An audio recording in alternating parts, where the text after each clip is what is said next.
नमस्कार दोस्तों, स्वागत है आपका स्टडी फॉर सिविल सर्विसेज में। यूपीपीएससी के जो पीसीएस एग्जाम होता है हर बार, प्लस जो आरओ एग्जाम होता है, उसके सारे प्रीवियस ईयर क्वेश्चन इस वाली वीडियो सीरीज में हम देने जा रहे हैं आपको। ये पार्ट वाइज होगी।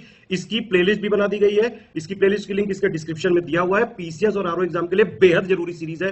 प्लस यूपीपीएससी आयोग जितने एग्जाम कराता है, जहां जीएस आती है, उनके लिए भी मोस्ट इंपॉर्टेंट सीरीज है ये। इसमें ये पूरी कोशिश करी गई कि सारा डेटा लेटेस्ट, अपडेटेड और जो आज भी रेलिवेंट है, जो करंट वाला पोर्शन हटा के जो आज भी स्टैटिक जीएस वाला जो है, आज भी जो रिलेवेंट है, वो सारा डेटा इसमें दिया गया है। वीडियो को लाइक जरूर कर लीजिएगा। 50,000 लाइक हो जाएंगे तो इसकी पीडीएफ फ्री में मिल जाएगी। स्टडी फॉर सिविल सर्विसेज को अगर आप फॉलो करते हैं तो प्लीज हमारा फ्री वाला टेलीग्राम जरूर ज्वाइन कर लीजिए। सिविल सर्विसेज को यूट्यूब में फॉलो करते हैं तो हमारा फ्री वाला टेलीग्राम जरूर ज्वाइन कर लीजिएगा, बेहद जरूरी है ये। यूट्यूब में सारे अपडेट नहीं आ पाते हैं, यहाँ सारे नोटिफिकेशन मिलते हैं। वीडियो में सारे फैक्ट चेक कर लिएगा। फिर भी अगर आपका कोई सजेशन हो, कमेंट हो, कोई फीडबैक, कोई अपडेट लगे तो प्लीज आप वीडियो में जरूर कमेंट करिएगा। स्टडी फॉर सिविल सर्विसेज के पेड ग्रुप चलते रहते हैं। आप अगर हमारा जेन्युइन ऑथेंटिक अगर आपको मटेरियल चाहिए तो सिर्फ ये 3 नंबर है हमारे 8564880530, 9696066089, 7523864455। मुझे व्हाट्सअप करना चाहते हैं 7838692611। इंस्टाग्राम पे अगर आप हैं तो हमारा पेज जरूर फॉलो कर लीजिएगा, studyforcivil.services है। कंटिन्यू करेंगे हम लोग। और यहां पर जो नेक्स्ट क्वेश्चन है उसमें एजर्शन और रीजनिंग का क्वेश्चन है। एजर्शन है कि भारत में जो फेडरलिज्म है, संघवादिता, वो आपकी प्रैक्टिकल नहीं है, व्यवहारिक नहीं है, ये ठीक है आपका कथन। और कारण दिया गया कि भारत एक संघीय राज्य नहीं है, तो जो कारण है वो आपका गलत है। तो ए आपका ट्रू है और आर आपका फॉल्स है। आंसर आपका सी हो जाएगा। नेक्स्ट क्वेश्चन में पूछा जा रहा है कि जो भारत का संविधान है उसमें फेडरल फीचर कौन सा नहीं है, है ना। यहां पर नहीं लगा लीजिएगा आप लोग, इंग्लिश वाले को सही मान के चलिएगा। Not a federal feature of the Indian constitution. So separation of power है तो एलिमिनेट कर दीजिए। रिटन कॉन्स्टिट्यूशन है लेकिन सिंगल सिटीजनशिप नहीं है, यही आंसर हो जाएगा क्योंकि नॉट बताना था। और इंडिपेंडेंट जुडिशरी जो है, स्वतंत्र न्यायपालिका, ये भी यूएसए से लिया गया है, तो ये फेडरल फीचर है। तो फेडरल फीचर नहीं पूछा गया था, इसलिए आपका सिंगल सिटीजनशिप का प्रावधान यहां पर किया गया। इसके बाद जो नेक्स्ट वन है, नहीं पूछा था इसलिए। इसके बाद जो नेक्स्ट वन है, इसे पूछा जा रहा है कि कौन से जो आपके स्टेटमेंट्स हैं फेडरल सिस्टम्स के लिए, वो फेडरल सिस्टम के लिए वो करेक्ट है, सही है। पहला ये कि जो कॉन्स्टिट्यूशन इंट्रोड्यूस करता है federal system as the basic structure of the government, ठीक है ना, जो पहला लिखा गया है, बिल्कुल ठीक है। दूसरा ये कि एकात्मक झुकाव का उसमें सशक्त मिश्रण है, there is a strong admixture of a unitary bias. उसके बाद तीसरा है both the union and state legislature are sovereign, मतलब संघ और राज्य विधायिका जो है जो आपका संप्रभुता से आशय है, प्रभु संपन्न लिखा गया है, प्रभुत्व संपन्न बोला जाता है, तो ये गलत है। उसके बाद जो आपकी विधायिकी है और वित्तीय और न्यायिक शक्तियां संघ के द्वारा उसकी इकाइयों के मध्य विभाजित की गई, तो ये भी गलत है। तो फर्स्ट एंड सेकंड इसका आंसर आपका बी हो जाएगा, बिल्कुल सिंपल है, आपका कैरेक्टरिस्टिक्स पे है। इसके बाद जो नेक्स्ट वन है हमारा क्वेश्चन, इसे पूछा जा रहा है एजर्शन और रीजनिंग के माध्यम से क्वेश्चन है। पहला यह कि political parties our life blood of democracy, मतलब जो आपका राजनीतिक दल है लोकतंत्र के जीवन रक्त हैं। दूसरा ये जो कारण लिखा गया कि लोग खराब शासन के लिए सामान्यतः राजनीतिक दलों को कोसते हैं, है ना। तो यहां पर देखिए है तो दोनों सही, ठीक है। और उसके बाद जो है इसका स्पष्टीकरण भी जो है वो ठीक है, तो इसका आंसर आपका ए हो जाएगा। बिल्कुल कॉन्सेप्चुअल क्वेश्चन है, बिल्कुल इजी पार्ट होता है आपका ये।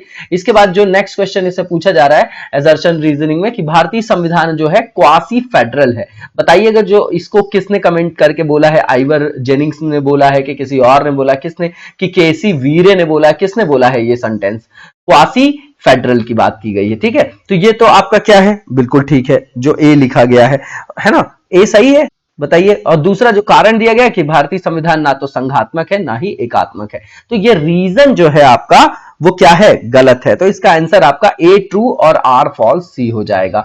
नेक्स्ट क्वेश्चन में पूछा जा रहा है कि जो भारतीय संविधान है उसके विषय में जो कथन दिया गया है, वो नीचे दिया गया कथन है वो किसका है, किसने कहा है वो। तो इसमें लिखा गया है कि भारतीय संविधान ना तो बहुत अधिक कठोर और ना अधिक लचीला है, इसके मध्य एक अच्छा संतुलन स्थापित करता है, बैलेंस जो है वहां पर क्या करता है, स्थापित करता है, सेटअप करता है। तो अंबेडकर ने बोला है कि एमबी पायली ने बोला है कि अलेक्जेंड्रोविच ने बोला है कि केसी वीरे ने बोला है, तो ये केसी वीरे ने बोला है ना। बहुत सारी कमेंट्रीज जो है इनके द्वारा सुनने को मिलती है। इसके बाद जो नेक्स्ट वन है इसमें पूछा जा रहा है कि जो आपका कथन है कि संविधान को संघात्मकता के तंग ढांचे में नहीं ढाला गया है, मतलब constitution has not been set in a tight mould of federalism, ये किसने बोला है, तो ये आपके बी आर अंबेडकर साहब ने बोला है, आंसर सी हो जाएगा।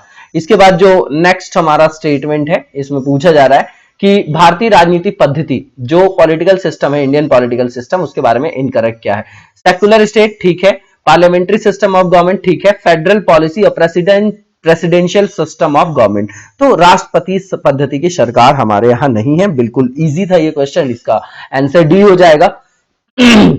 और नेक्स्ट क्वेश्चन में पूछा जा रहा है कि जो भारत और यूएसए है उसकी जो पॉलिटिकल सिस्टम है उसके बीच कौन कौन सी सिमिलैरिटीज है? पहला ये कि रेसिडुअल जो आपकी पावर्स है आर नियर द सेंटर, तो वहां पर सेंटर के पास नहीं है ये रेसिडुअरी जो पावर है, तो पहला ही जो है वो क्या हो जाएगा?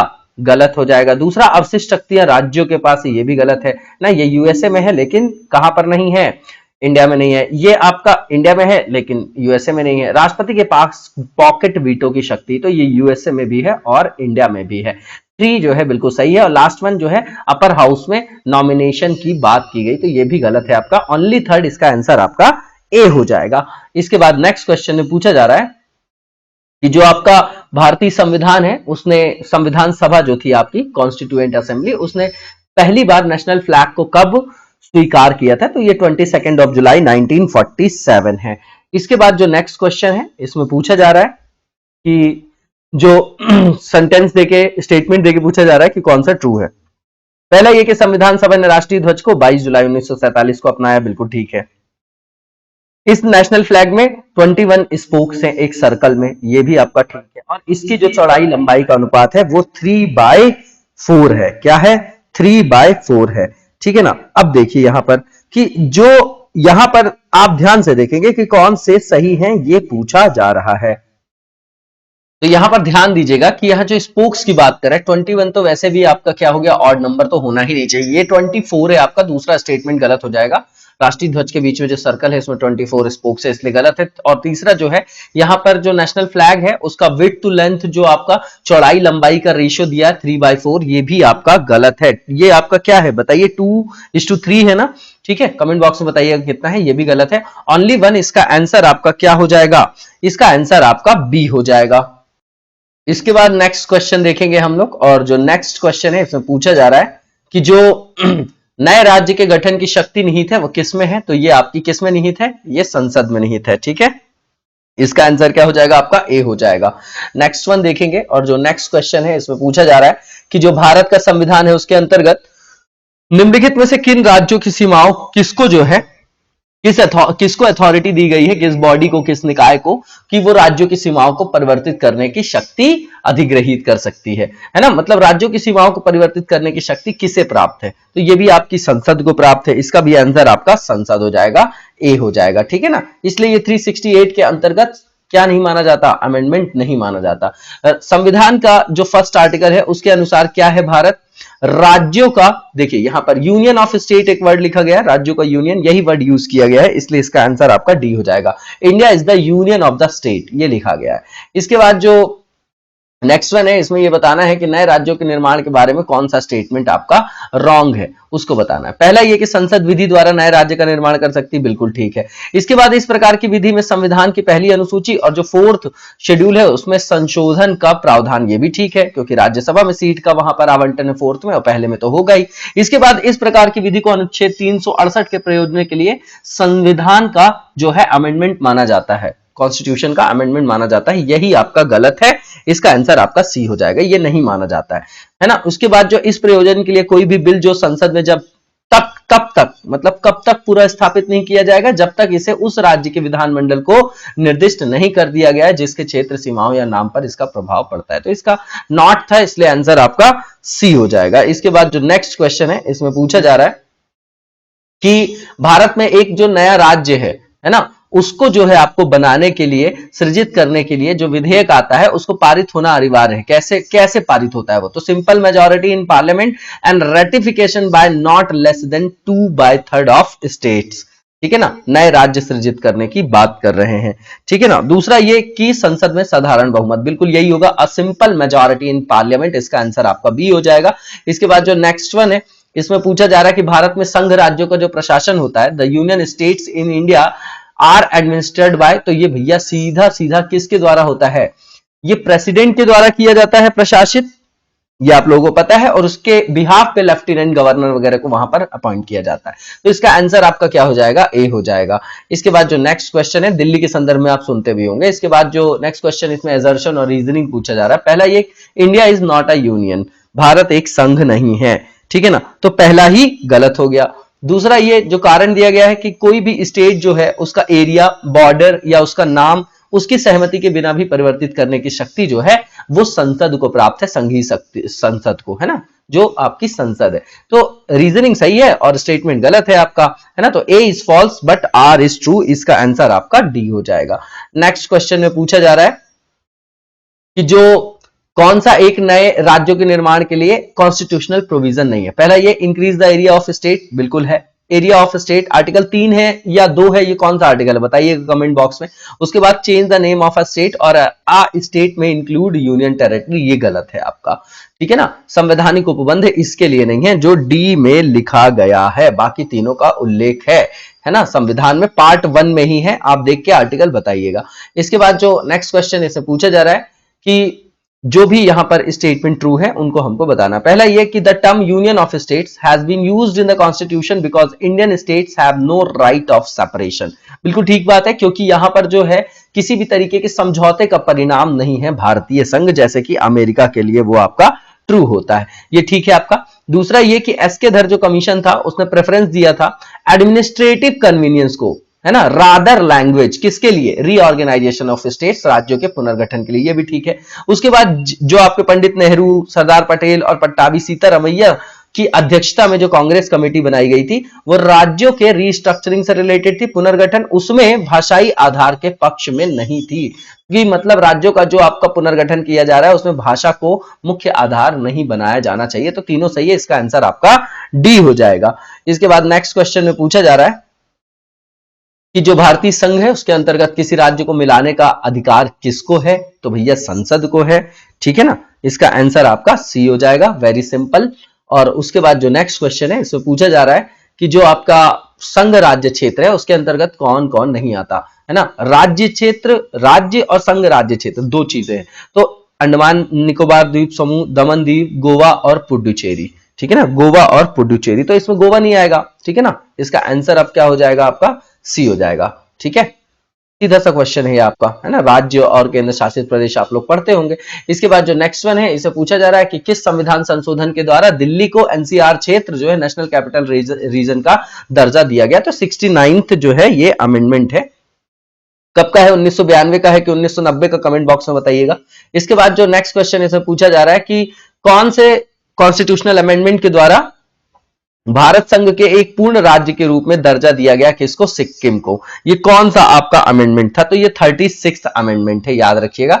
इसके बाद जो नेक्स्ट क्वेश्चन है इसमें पूछा जा रहा है कि जो भारतीय राज्य हैं उनके निर्माण के अनुसार जो क्रोनोलॉजी है उसके अनुसार जो है यहां पर इनको अरेंज करना है, तो छत्तीसगढ़ और एमपी ये 2000 का है, अरुणाचल प्रदेश कब का है, 1987 का है ऐसा। उसके बाद झारखंड है आपका 2000 और सिक्किम आपका सबसे पहले आ जाएगा, तो क्या हो जाएगा आंसर, सबसे पहले 4 हो जाएगा, ठीक है ना, उसके बाद आपका सेकंड हो जाएगा, तो एक ही ऑप्शन में है, उसके बाद 1 हो गया, उसके बाद 3 हो गया, तो इसका आंसर आपका बी हो जाएगा, वेरी सिंपल। इसके बाद जो नेक्स्ट क्वेश्चन है इसे पूछा जा रहा है कि उत्तराखंड राज्य की स्थापना कब हुई थी, तो भैया इसकी स्थापना ईयर 2000 में हुई थी, आंसर बी हो जाएगा। इसके बाद जो नेक्स्ट क्वेश्चन है इसमें पूछा जा रहा है कि जो राज्यों के सृजन वर्ष जो है 1960 के बाद ही हुआ था, निम्न राज्यों का जो दिए गए हैं इनके जो गठन के अनुसार इनको आरोही कालक्रमानुसार, आरोही है ना, अवरोही नहीं, आरोही बढ़ते हुए क्रम में इनको व्यवस्थित करना है। हरियाणा दिया है, सिक्किम दिया है, नागालैंड दिया है, मेघालय दिया है, बताइए। पंजाब हरियाणा 1966 आपको याद होगा, ठीक है, और ये जो है आपका सिक्किम है, और उसके बाद क्या है आपका नागालैंड, और उसके बाद आपका मेघालय है, ठीक है। इसके बाद आप नागालैंड को देखेंगे तो 1963 है वो आपका, है ना, 16वें राज्य के रूप में, तो ये आपका क्या हो जाएगा, आपका सबसे पहले नागालैंड, उसके बाद हरियाणा, और सिक्किम और मेघालय की बात करेंगे तो कब होगा, मिजोरम को बनाया जाता है 1987 में 23rd जो आपका स्टेट के रूप में, ठीक है ना। और सिक्किम को 22वें राज्य के रूप में भारत में 36वें कॉन्स्टिट्यूशनल अमेंडमेंट 1975 के द्वारा जो है उसको सम्मिलित किया जाता है। उसके अलावा 21वें राज्य के रूप में 1972 में, ठीक है ना, 1972 में जो है मेघालय को राज्य का दर्जा दिया गया था, है ना। तो मेघालय आपका पहले आ जाएगा, ठीक है ना। तो यहां पर क्या क्या हो जाएगा आपका, सिक्किम जो है आपका बाद में आ जाएगा। तो सेकंड जो है सबसे लास्ट में आएगा, आपका आंसर आपका सी हो जाएगा, 3142 हो जाएगा, है ना। बिल्कुल कंटेक्चुअल पार्ट है ईयर वाइज। इसके बाद जो नेक्स्ट क्वेश्चन इसमें पूछा जा रहा है कि भारत में निम्नलिखित जो राज्य हैं उनके फॉर्मेशन के अनुसार उनको क्रोनोलॉजी में यहां पर क्या करिए, अरेंज करिए। आंध्र प्रदेश है, हिमाचल प्रदेश है, हरियाणा है, सिक्किम है, ठीक है ना। सिक्किम और हरियाणा हमने अभी देख लिया है, ठीक है ना। तो अब यहां पर देखिए हिमाचल प्रदेश और आंध्र प्रदेश की बात यहां पर की जा रही है। तो ये क्या हो जाएगा, सबसे पहले क्या आ जाएगा यहां पर, आंध्र प्रदेश हो जाएगा क्या, ठीक है ना। भाषा के आधार पर गठित होने वाला पहला राज्य भी है वो आपका।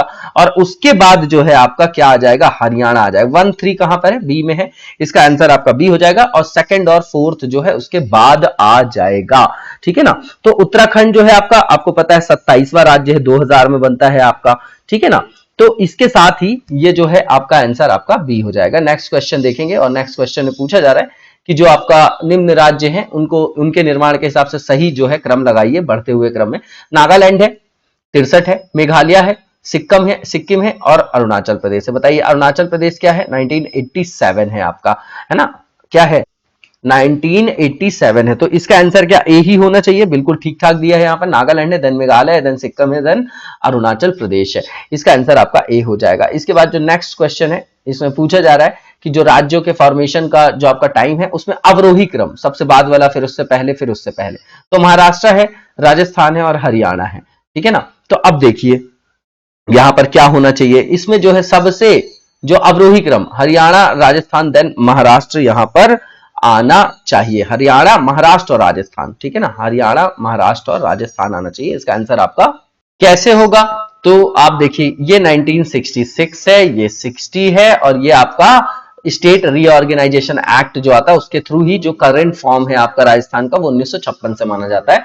इसलिए इसका आंसर आपका डी होगा, क्योंकि डिसेंडिंग ऑर्डर में यहां पर सेट करना था।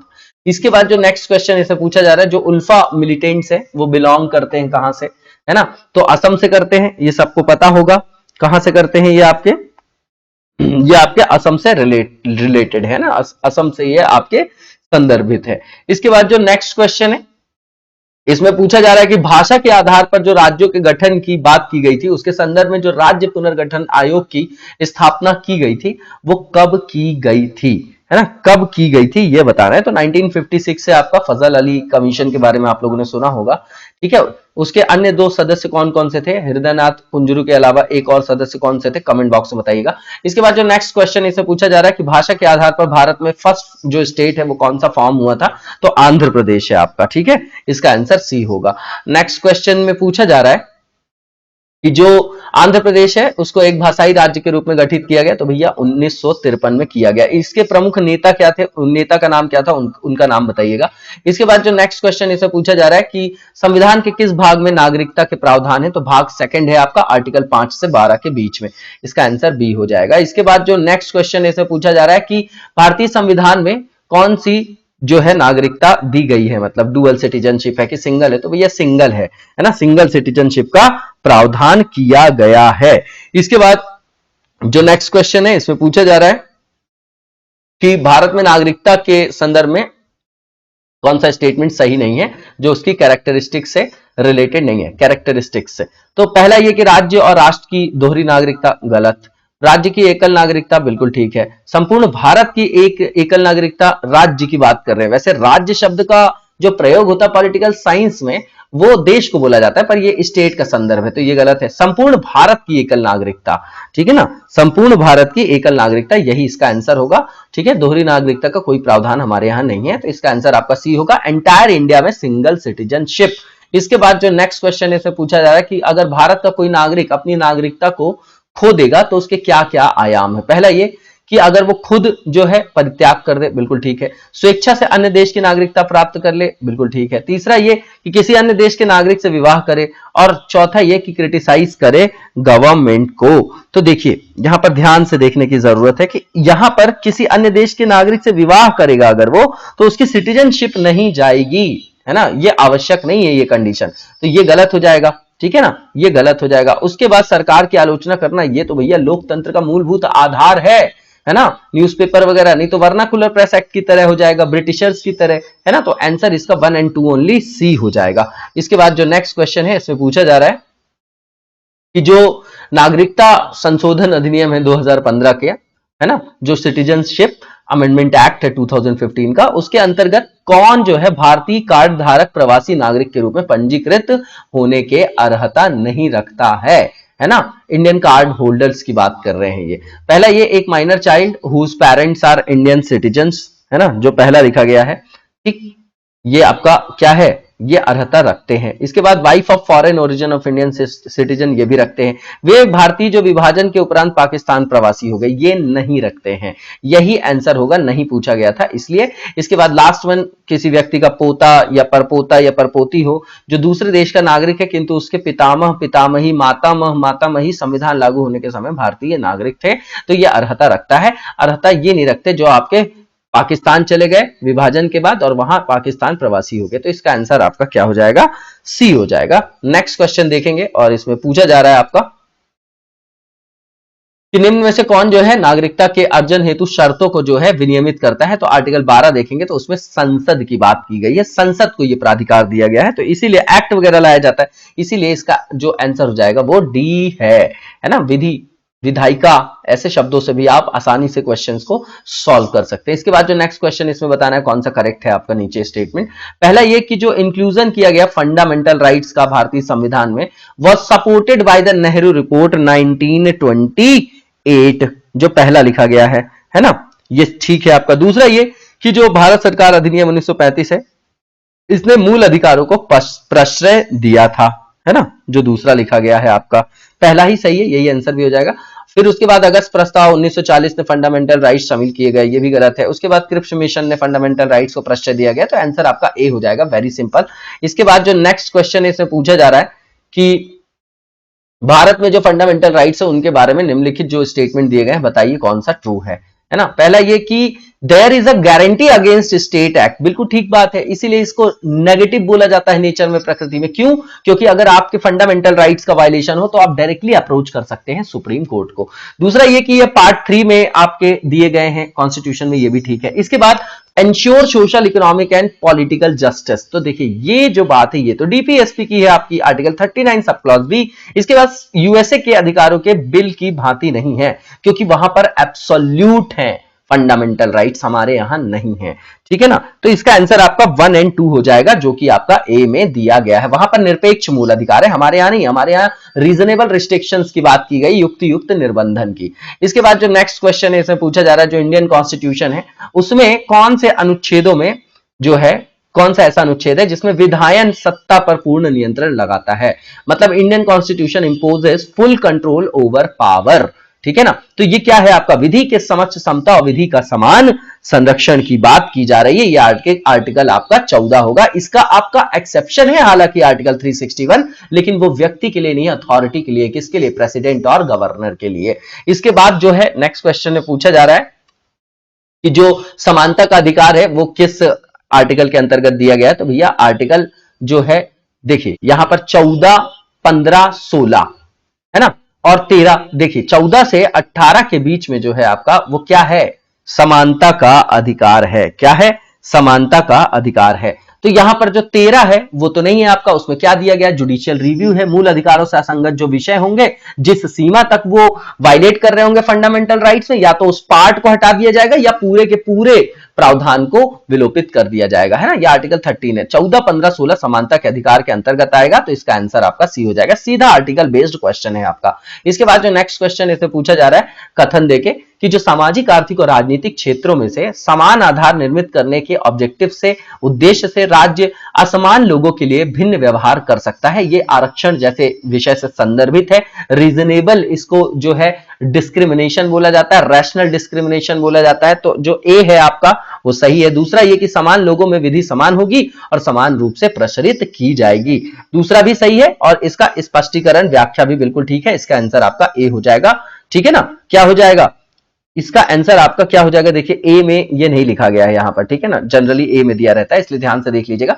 यहां पर डी में दिया गया है कि both A and R R जो है, A and R both correct and A is the correct explanation R, ठीक है ना। कहने का मतलब ये जो है आपका समान रूप से व्याख्या भी कर रहा है, स्पष्टीकरण भी, ए का सही स्पष्टीकरण भी आर कर रहा है। इसके बाद जो नेक्स्ट क्वेश्चन है इसमें पूछा जा रहा है कि जो इंडियन कॉन्स्टिट्यूशन है उसमें स्वतंत्रता के जो अधिकार हैं वो किन आर्टिकल्स में दिए गए हैं। तो 19 to 22 है आपका, 19, 20, 21 और 22 आंसर आपका ए हो जाएगा।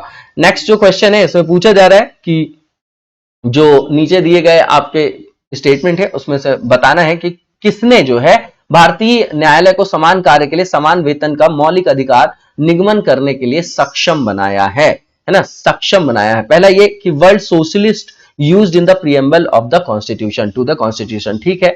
B, A read together with article 14 of the constitution, और इसको साथ में पढ़ने पर with article 16 of the constitution। तो भैया तीनों होगा, तीनों को मिला के पढ़ेंगे तो ये संदर्भ आपको दिखाई देगा, आंसर आपका डी हो जाएगा, ठीक है। ये सब कोर्ट के जजमेंट्स के अंतर्गत ये जो है बताया गया है। इसके बाद जो नेक्स्ट क्वेश्चन इसमें पूछा जा रहा है कि जो इंडियन कॉन्स्टिट्यूशन है ना, उसमें क्या है, जो भी दिया गया है उसमें से कौन सा समानता के मौलिक अधिकार में सम्मिलित नहीं है। Before the law, social equality, equality of opportunity और इकोनॉमिक इक्वालिटी। तो आर्थिक समानता की बात नहीं की गई है, इसका आंसर आपका डी हो जाएगा, बाकी सब किया गया है, ठीक है ना, नहीं पूछा था इसलिए आंसर आपका डी होगा। नेक्स्ट क्वेश्चन में पूछा जा रहा है कि जो फंडामेंटल राइट्स हैं उसमें कौन सा फंडामेंटल राइट्स है जो बच्चों को शोषण से संदर्भित क्या करता है, अधिकार प्रदान करता है कि बच्चों के शोषण ना हो, है ना।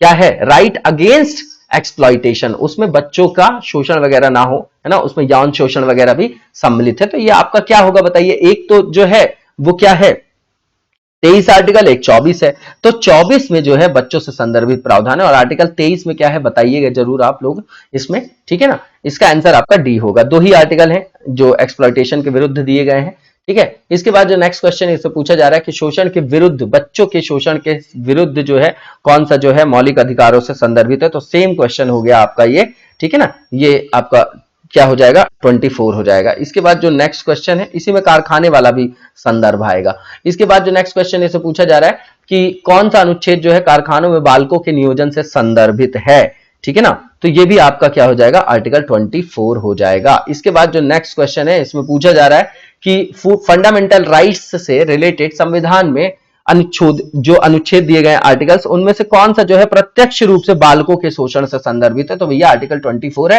25 में तो फिर आपका धार्मिक स्वतंत्रता की बात होगी 25 से 28 के बीच में।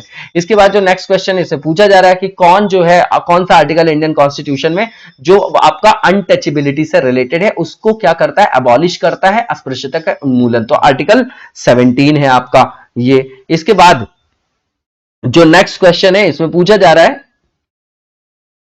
कि जो आपका भारत में अस्पृश्यता का निवारण है वो किन उपायों द्वारा किया जा सकता है। बाय लॉ बताइए कौन सा है, 1989 का आपका ST/SC एक्ट है, उसके अलावा 1955 का सिविल राइट्स प्रोटेक्शन एक्ट है। बाय एडवांसमेंट ऑफ एजुकेशन, बिल्कुल ठीक है, इसी से फिर जो है जो असमानता का एक विचार है ना, वो आपका खत्म होगा। जो सोशल एविल्स है ना, देखेंगे आप मेट्रो में ट्रेवल करते हैं लोग, वहां जाति व्यवस्था का पालन थोड़ी कर सकते हैं, ये भी ठीक है आपका, है ना। मॉडर्नाइजेशन से भी जो है वहां पर इसको कम किया जा सकता है। बाय पब्लिक अवेयरनेस, इसके बारे में भी, और इसके बाद एंटरिंग जॉब्स, ठीक है ना, जो चारों यहां पर लिखा गया है। तो यहां पर एक बात बताइए, नौकरियों में प्रवेश दिला के ये होगा ही, ये बिल्कुल जो है आपका तय नहीं है ना, ऐसा है ना। कल्चर जरूर जो है मिक्स होता है वहां पर, लेकिन ये जरूरी नहीं है कि इसका निष्कर्ष जो है वो अस्पृश्यता के निवारण के रूप में हो। तो 1, 2, 3 करेक्ट होंगे, इसका आंसर आपका ए हो जाएगा। इसके बाद जो नेक्स्ट क्वेश्चन है इसमें पूछा जा रहा है कि मद्रास राज्य के बनाम जो देखिए यहां पर दुराई राजन लिखा है, दुराई राजन, मद्रास स्टेट वर्सेस दुराई राजन 1951 का जो आपका वाद है, उसमें माननीय सुप्रीम कोर्ट के निर्णय के फलस्वरूप निम्नलिखित में से कौन से मौलिक अधिकार को संशोधित किया गया था। ठीक है, तो ये जो है आपका राइट अगेंस्ट डिस्क्रिमिनेशन है, ये इसका आंसर आपका बी हो जाएगा। इसके बाद जो नेक्स्ट क्वेश्चन है हमारा, इसमें पूछा जा रहा है कि भारतीय संविधान का ऐसा कौन सा आर्टिकल है जिसमें प्रेस की स्वतंत्रता की बात की गई, तो ये आर्टिकल 19 के अंतर्गत आएगा। फ्रीडम एंड स्पीच का जहां पर एक्सप्रेशन के लिए क्या दी गई है, स्पीच के लिए और एक्सप्रेशन के लिए क्या फ्रीडम दी गई है, स्वतंत्रता, भाषण एवं स्वतंत्रता की अभिव्यक्ति, है ना। ठीक है, भाषण एवं अभिव्यक्ति की स्वतंत्रता, भाषण एवं अभिव्यक्ति की स्वतंत्रता है, ठीक है ना, उसी के अंतर्गत तो आ गया आपका जो अभिव्यक्ति हो गई वो आपकी प्रेस के थ्रू, तो इसका आंसर आपका बी हो जाएगा। इसके बाद जो नेक्स्ट क्वेश्चन है, इसमें पूछा जा रहा है नेक्स्ट क्वेश्चन में फिर से आर्टिकल बेस्ड क्वेश्चन है कि भारतीय संविधान का कौन सा आर्टिकल है जो व्यक्ति को विदेश यात्रा के अधिकार को संरक्षण करता है, मतलब राइट टू ट्रेवल अब्रॉड। तो बताइए ये भी स्वतंत्रता आपके आर्टिकल 19 के अंतर्गत ही दिया गया है या फिर आपका कोई और आर्टिकल है, ठीक है ना। तो विदेश यात्रा के अधिकार को संरक्षण प्रदान करना जो है आपका, ये आपका आर्टिकल 21 के अंतर्गत आएगा, जबकि देश के सीमा के भीतर कहीं भी अबाध संचरण, कहीं बस जाने की स्वतंत्रता कुछ अपवादों के साथ, तो ये आपका आर्टिकल 19 में है। लेकिन अगर विदेश यात्रा के अधिकार की बात करेंगे तो वो जीवन जीने की स्वतंत्रता आर्टिकल 21 के अंतर्गत आएगा। इसके बाद जो नेक्स्ट क्वेश्चन है इसे पूछा जा रहा है कि कौन सा जो अधिकार है वो आर्टिकल 19(1)(d) को आर्टिकल 21 से मिलाकर पढ़ने पर प्राप्त होता है, ठीक है ना, ये यहां पर पूछा जा रहा है, ठीक है ना। डी है ना, अब आपको डी पता होगा तब आप ये बता पाएंगे। तो ये आपका राइट टू प्रिवेसी है, क्योंकि अभी आपको पता था कि आर्टिकल 21 में जो है जो आपका आधार बिल था उसमें राइट टू प्राइवेसी का मुद्दा भी चल रहा था, तो इसका आंसर आपका क्या हो जाएगा, सी हो जाएगा, है ना, राइट टू प्राइवेसी हो जाएगा, प्राइवेसी हो जाएगा। इसके बाद जो नेक्स्ट क्वेश्चन है इसमें पूछा जा रहा है कि जो आर्टिकल 21 है उसके पेरिफेरी में, उसके स्कोप के अंतर्गत कौन कौन से प्रावधान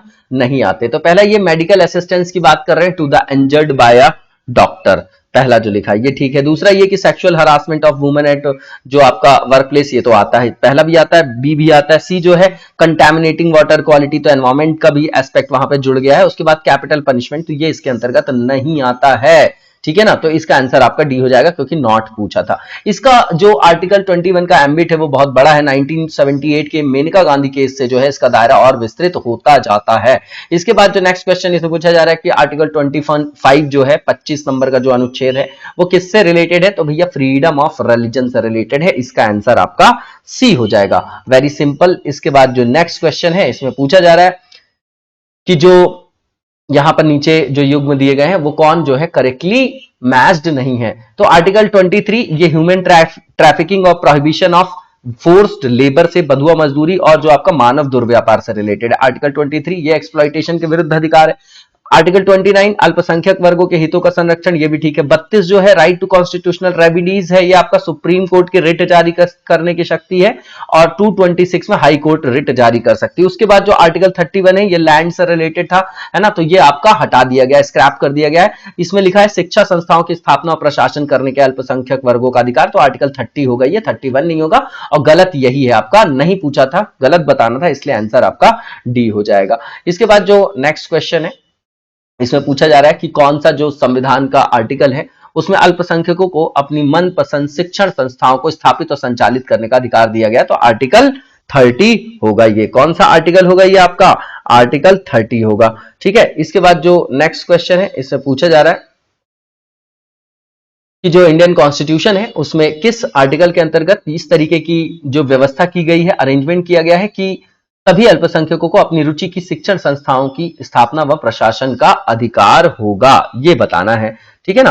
तो ये कहां पर है आपका, यह आर्टिकल 30 है आपका, इसका आंसर आपका सी हो जाएगा। इसके बाद जो नेक्स्ट क्वेश्चन है इसमें पूछा जा रहा है कि कौन सा जो आपका अधिकार है वो इंडियन कॉन्स्टिट्यूशन के आर्टिकल 32 के अंतर्गत प्रवर्तित किए जा सकते हैं।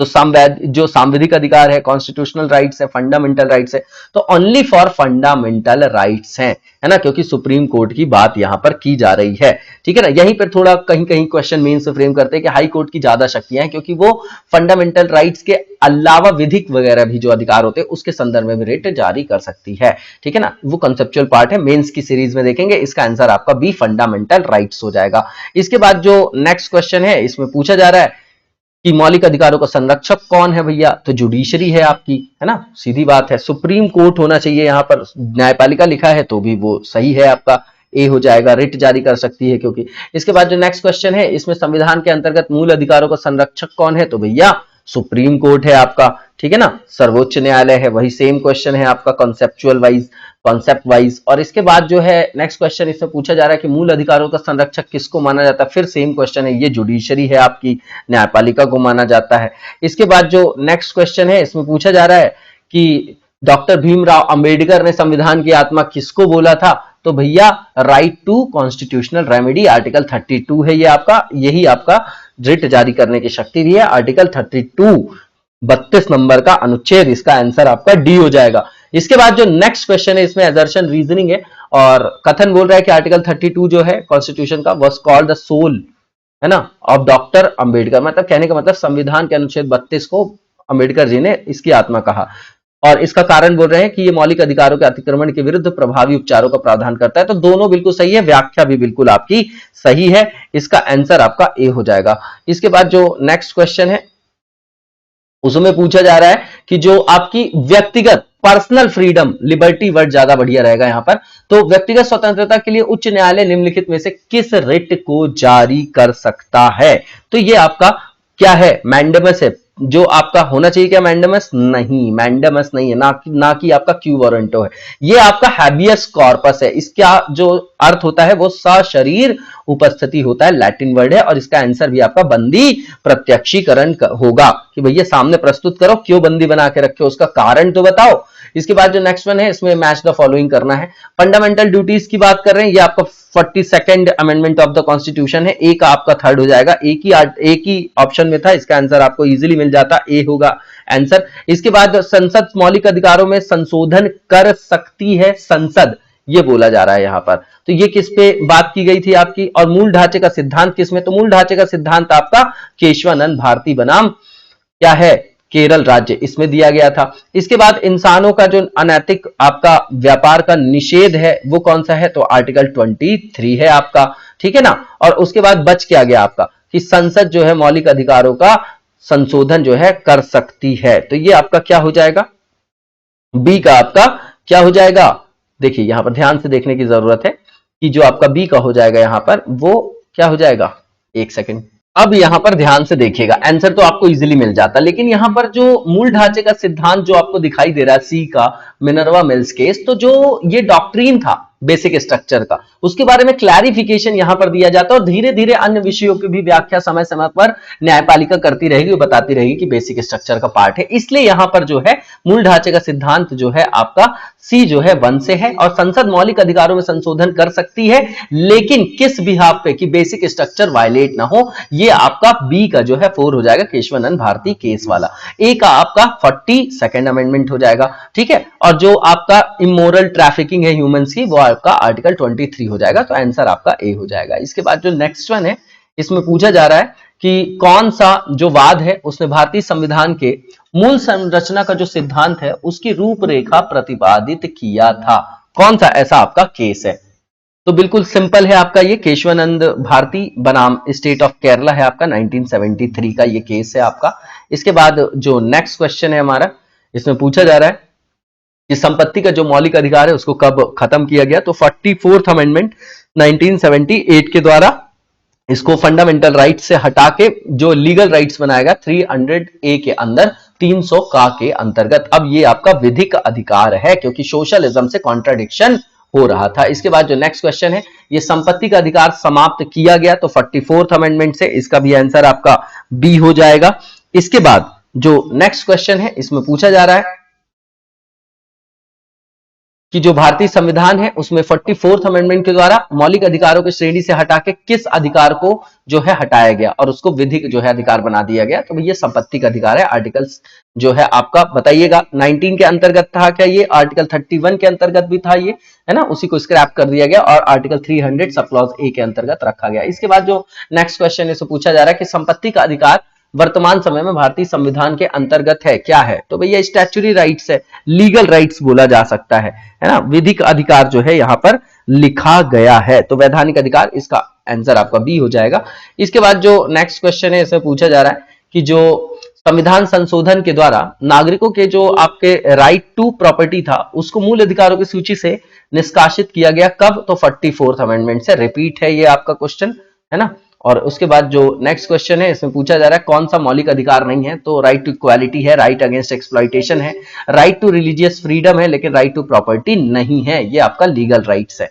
इसके बाद जो है नेक्स्ट क्वेश्चन जो है इसमें पूछा जा रहा है कि कौन सा जो भारत के संविधान के अंतर्गत 6 मूल अधिकारों में से एक नहीं है, ठीक है ना। तो राइट टू इक्वालिटी है, राइट टू प्रोटेस्ट नहीं है, राइट अगेंस्ट एक्सप्लॉइटेशन है, right to freedom of religion है। तो आंसर आपका बी हो जाएगा, है ना। नहीं पूछा था इसलिए प्रोटेस्ट की बात कर रहे हैं, ठीक है। इसके बाद जो असहमति की बात नहीं कर रहे, प्रोटेस्ट मतलब हड़ताल वगैरह से संदर्भित है। इसके बाद जो नेक्स्ट वन है इसे पूछा जा रहा है कि जो इंडियन कॉन्स्टिट्यूशन है उसमें समानता का जो अधिकार है 5 जो आर्टिकल्स है उसके द्वारा जो है एक्सेप्टेड माना जाता है ना। तो कहां से कहां तक, तो 14 से 18 है, हमने बात की है, और यही इसका आंसर भी हो जाएगा, जो कि किसमें दिया गया है, बी में दिया गया है। 19 से 22 फिर किसकी फ्रीडम की बात है वहां पर, बताइएगा जरा, है ना। स्वतंत्रता का अधिकार है ना वहां पर, यहां समानता का अधिकार है, वहां पर स्वतंत्रता का अधिकार है। इसके बाद जो नेक्स्ट क्वेश्चन है इसमें सुप्रीम कोर्ट ने मौलिक अधिकार के रूप में मान्यता दी, किसको, किनको दिया गया, तो राइट टू हाउसिंग को, राइट टू ट्रेवल अब्रॉड को, right to equal pay for equal work, समान कार्य के लिए समान वेतन का अधिकार भी दिया गया है। उसके द्वारा क्या दिया गया है, नहीं दिया है। तो ये जो पहला और दूसरा है वो बस सही है, इसका आंसर आपका ए हो जाएगा, ठीक है ना। डीपीएसपी में देखते होंगे आप लोग समान कार्य के समान वेतन का अधिकार, ठीक है ना, वो डीपीएसपी का पार्ट है। उसके बाद जो नेक्स्ट क्वेश्चन इसे पूछा जा रहा है कि भारत का जो कॉन्स्टिट्यूशन है उसके संदर्भ में कौन सा आर्टिकल जो है वो इक्वालिटी बिफोर लॉ से रिलेटेड है, तो आर्टिकल 14 है, और यहीं पर इक्वल प्रोटेक्शन ऑफ लॉ की भी बात की गई है।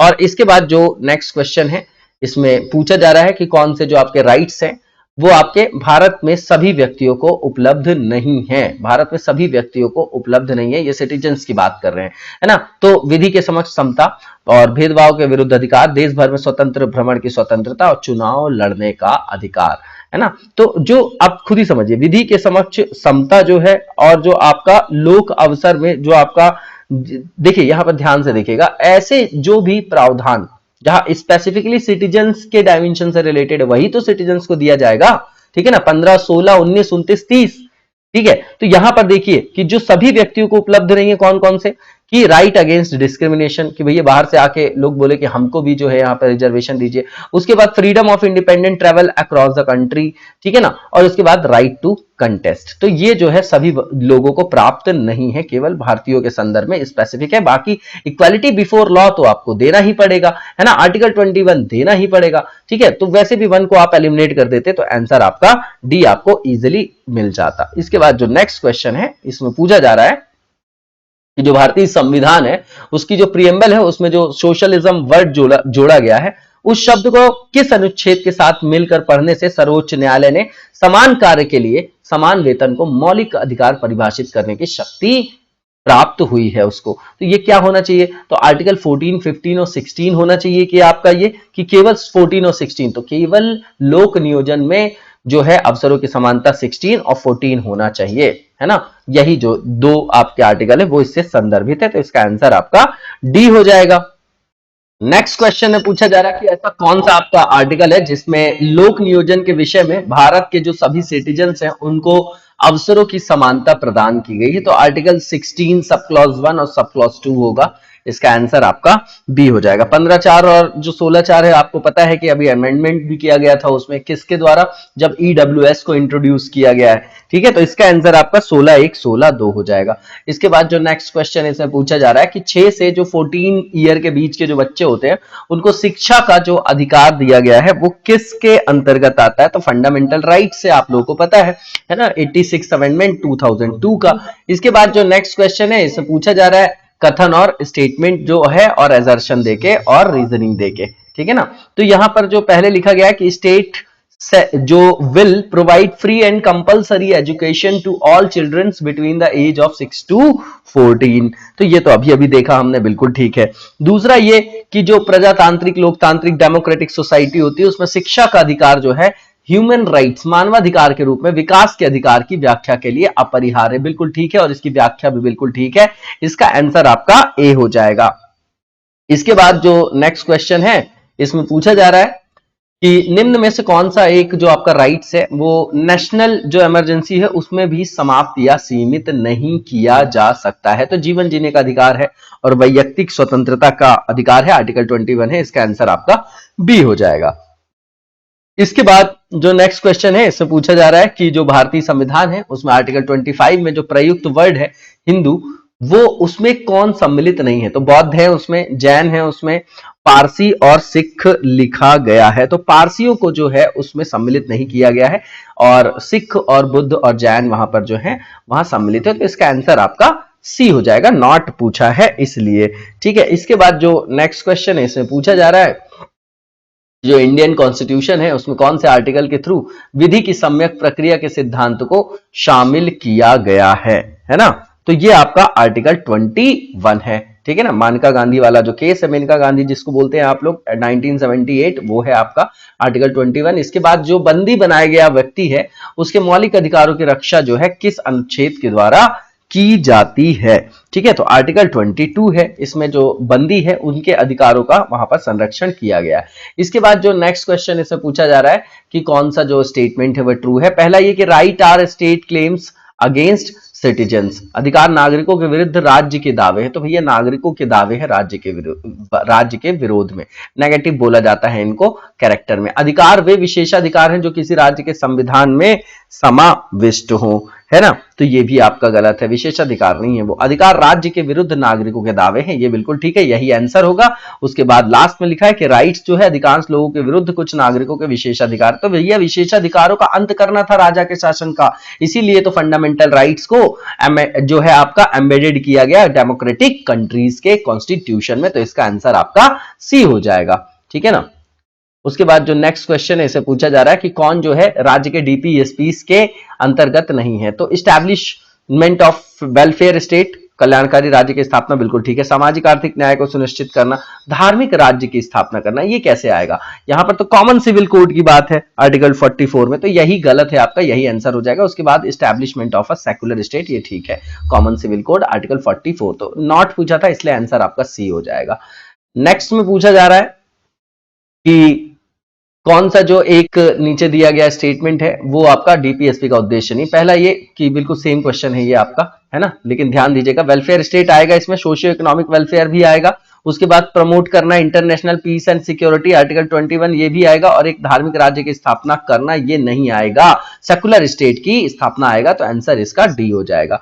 नेक्स्ट वन देखेंगे और इसमें पूछा जा रहा है कि जो संविधान का कौन सा भाग है जो आपके वेलफेयर स्टेट को प्रोक्लेम करता है, उस आइडिया को, है ना, उस आदर्श को जो है घोषित करता है। तो ये आपका डीपीएसपी होगा जो कि आपका डी में दिया गया है, ठीक है। इसके बाद जो नेक्स्ट क्वेश्चन है इसमें पूछा जा रहा है, देखिए यहां पर देखिए ध्यान से देखिएगा कि अगर एक हमको यहां पर आंसर देना हो तो आपका डी आ जाएगा, लेकिन जो आप देखेंगे यहां पर कि एक सेकेंड इसको स्क्रॉल कर लेते हैं हम लोग, ये जो यहां पर लिखा गया है, तो देखिए यहां पर ध्यान से देखने की जरूरत है। एक हमको सबसे जो मुख्य बात होती है ऑब्जेक्टिव पेपर में, वो उपयुक्त जो विकल्प है जो सही है उनमें सर्वाधिक सही वाले को चुनना होता है, इसलिए इसका आंसर आपका डी हो जाएगा, ठीक है ना। डीपीएसपी का मेन एसेंस है वो। उसके बाद जो नेक्स्ट क्वेश्चन है इसे पूछा जा रहा है कि कल्याणकारी राज्य का जो विचार है वो कहां कहां है कॉन्स्टिट्यूशन में, तो वो फिर आपका प्रीएम्बल में भी आ जाएगा और डीपीएसपी में भी आ जाएगा। तो इसका आंसर आपका D, A and C both हो जाएगा।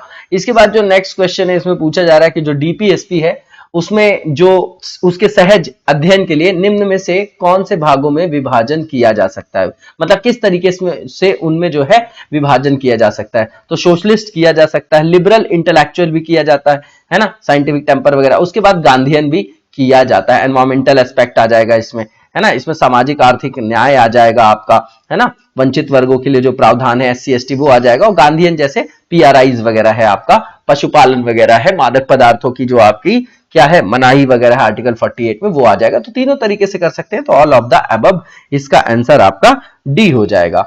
नेक्स्ट क्वेश्चन में पूछा जा रहा है कि जो भारतीय संविधान है उसमें राज्य के डीपीएसपीज को निम्न में से किस देश के संविधान से लिया गया है? तो भैया ये आपका आयरलैंड से लिया गया है, उसके 1937 के कॉन्स्टिट्यूशन से। इसके बाद जो नेक्स्ट क्वेश्चन है इसे पूछा जा रहा है कि राज्य के नीति निर्देशक सिद्धांतों का विचार, तो ये फिर सेम आ जाएगा, किस संविधान से लिया गया है? तो कॉन्स्टिट्यूशन ऑफ आयरलैंड से लिया गया है। इसके बाद जो नेक्स्ट क्वेश्चन है इसमें पूछा जा रहा है कि समान कार्य के लिए जो समान वेतन है वो भारत के संविधान में सुनिश्चित किया गया है, किस रूप में सुनिश्चित किया गया है? तो ये आपका किसके अंतर्गत है बताइए? ये आपका डीपीएसपी का अंग है। कौन सा आर्टिकल है ये भी बताइएगा, 41 है कि 42 है, कौन सा है, कि 39 है कि 40 है, बताइएगा आप लोग, कि 38 है, ध्यान से बताइएगा, है ना, बहुत इंपॉर्टेंट है ये आर्टिकल, बताइएगा कमेंट बॉक्स में। इसके बाद जो नेक्स्ट वन है इसे पूछा जा रहा है कि जो नीचे दिए गए आपके यहाँ पर प्रावधान है उनमें से कौन जो है फंडामेंटल राइट्स नहीं है? तो पहला ये कि राइट्स अगेंस्ट ऑपरेशन, दूसरा समान काम के लिए समान वेतन। अब बताइए, अभी अभी देखा हमने समान काम के लिए समान वेतन, तो ये तो आपका डीपीएसपी के अंतर्गत है, तो यही नहीं होगा, यही आंसर हो जाएगा। ये तो आपका फंडामेंटल राइट्स आएगा, इक्वालिटी बिफोर लॉ भी आएगा और राइट टू फ्रीडम भी आएगा, है ना, आचरण की क्या स्वतंत्रता। उसके बाद जो नहीं पूछा था इसलिए बी हो जाएगा, समान काम के लिए समान वेतन। इसके बाद नेक्स्ट क्वेश्चन है, पूछा जा रहा है कि डीपीएसपी में जो है कौन जो है निहित नहीं है? पहला ये कि protection in relation to conviction from crimes, अपराधों के दोष सिद्धि के संदर्भ में संरक्षण, तो ये तो फंडामेंटल राइट्स है ना, निहित है, पूछा है डीपीएसपी में। प्राण और दैहिक स्वतंत्रता का संरक्षण आर्टिकल 21, ये भी एफआर हो गया। अल्पसंख्यक वर्गों के हितों का संरक्षण 29-30, पुरुष और स्त्रियां जो है दोनों के समान कार्य के लिए समान वेतन, ये डीपीएसपी का पार्ट है, आंसर आपका डी हो जाएगा। इसके बाद जो नेक्स्ट क्वेश्चन है उसको देखेंगे और उसमें लिखा गया है कि कौन से आर्टिकल हैं जो एक राज्य सरकार को ग्राम पंचायत को संगठित करने के लिए निर्देशित करता है? तो आर्टिकल 40 है डीपीएसपी के अंतर्गत, ठीक है। इसके बाद जो नेक्स्ट क्वेश्चन है इसमें पूछा जा रहा है कि मैच द फॉलोइंग करना। आर्टिकल 40 किससे रिलेटेड है? तो फॉर्मेशन ऑफ पंचायत से, ठीक है। आर्टिकल 41 किससे रिलेटेड है? आर्टिकल 44 अभी अभी मैंने बताया कि यूनिफॉर्म सिविल कोड से है। आर्टिकल 48 जो है वो formation of agriculture and animal husbandry से रिलेटेड है और राइट टू वर्क जो है आर्टिकल 41 से है। तो ए का 1, बी का 2, सी का 3 और डी का 4 हो जाएगा, आपका आंसर ए हो जाएगा इसमें।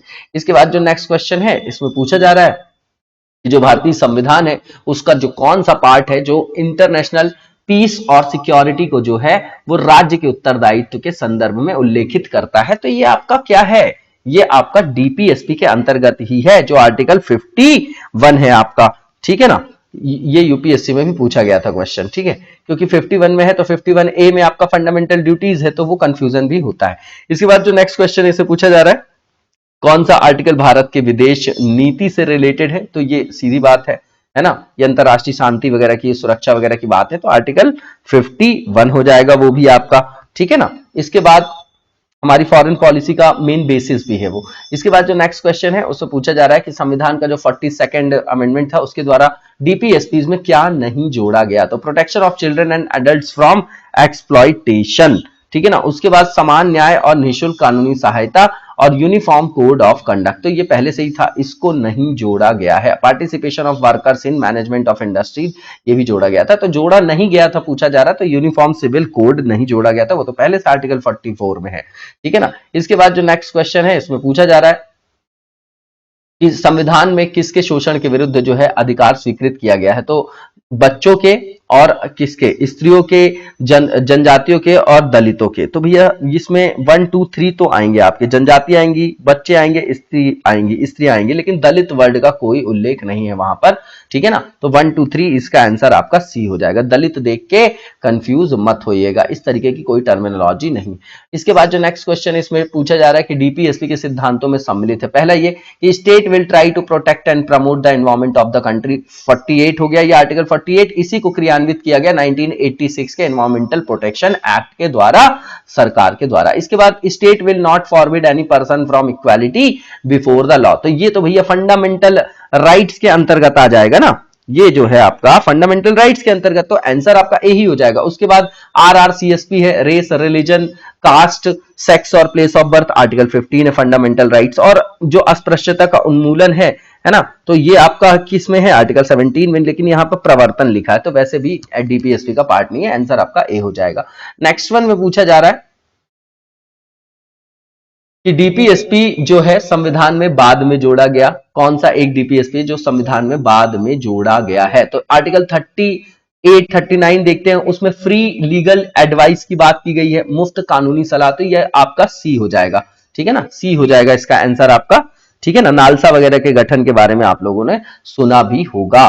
इसके बाद जो नेक्स्ट क्वेश्चन है, इसमें पूछा, आर्टिकल बताइएगा आप लोग कमेंट बॉक्स में। इसके बाद जो नेक्स्ट क्वेश्चन है, इसमें DPSP में कौन सम्मिलित नहीं वो बताना है, तो मॉडरेट प्रोहिबिशन है, मद्य निषेध, ये ठीक है। राइट टू वर्क जो है, समान कार्य हेतु समान वेतन, और सूचना का अधिकार, देखिए सूचना का अधिकार जो है फंडामेंटल राइट्स के अंतर्गत आएगा, ठीक है ना, तो ये जो है इसके अंतर्गत सम्मिलित नहीं होगा। क्या ये आर्टिकल 19 के अंतर्गत आएगा, RTI, ठीक है, तो इसका आंसर आपका डी हो जाएगा, क्योंकि ये आपका किसके अंतर्गत है, फंडामेंटल राइट्स के अंतर्गत है, DPSP में नहीं है। इसके बाद नेक्स्ट क्वेश्चन में पूछा जा रहा है DPSP कौन सा DPSP है, तो यूनिफॉर्म सिटीजन जो है आपका सिविल कोड है, ये आपका ये है, ये फंडामेंटल राइट्स है, freedom of press, freedom of religion और इक्वालिटी बिफोर लॉ, तो ये सब फंडामेंटल राइट्स है, ये आपका DPSP होगा।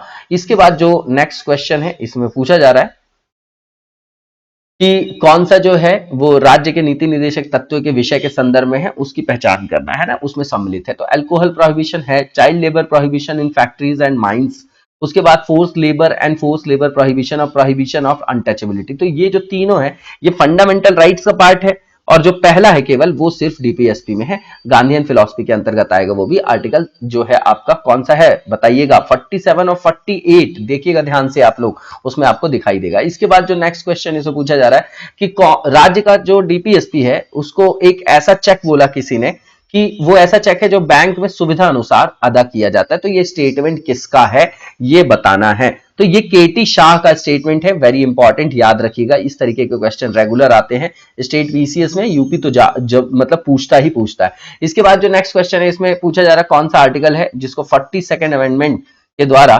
फंडामेंटल राइट्स में सम्मिलित किया गया है ना, तो वो आपका आर्टिकल 51A हो जाएगा, सीधा सीधा क्वेश्चन, इसका आंसर आपका बी हो जाएगा। इसी के द्वारा तो फंडामेंटल ड्यूटीज को जो है आपके फंडामेंटल ड्यूटीज, मूल कर्तव्यों को कहां से लिया गया है, USSR से, है ना, सोशलिस्ट कंट्री में अधिकारों से ज्यादा कर्तव्यों को वरीयता दी जाती है, तो 42वें संविधान संशोधन से सरदार स्वर्ण सिंह कमेटी के सुझाव के द्वारा आर्टिकल 51A में फंडामेंटल ड्यूटीज को रखा गया, सम्मिलित किया गया, एम्बेडेड किया गया। इसके बाद जो नेक्स्ट क्वेश्चन है, इसमें पूछा जा रहा है कि किसकी संस्तुति पर इंडियन कॉन्स्टिट्यूशन में फंडामेंटल ड्यूटीज को शामिल किया गया, तो सरदार स्वर्ण सिंह कमेटी है आपकी वो, है ना, मैंने पहले ही बता दिया, आंसर सी होगा। इसके बाद जो नेक्स्ट क्वेश्चन इसे पूछा जा रहा है, जो मूल कर्तव्य को सम्मिलित करने के लिए जो कमेटी बनाई गई थी वो कमेटी कौन सी थी, तो स्वर्ण सिंह कमेटी हो जाएगी आपकी, ठीक है। इसके बाद जो नेक्स्ट क्वेश्चन है, इसमें पूछा जा रहा है कि भारत के जो संविधान है उसमें मौलिक कर्तव्य उल्लिखित है, तो पार्ट 4A में है, क्योंकि पार्ट 4 में DPSP है, पार्ट 3 में क्या है आपका फंडामेंटल राइट्स है,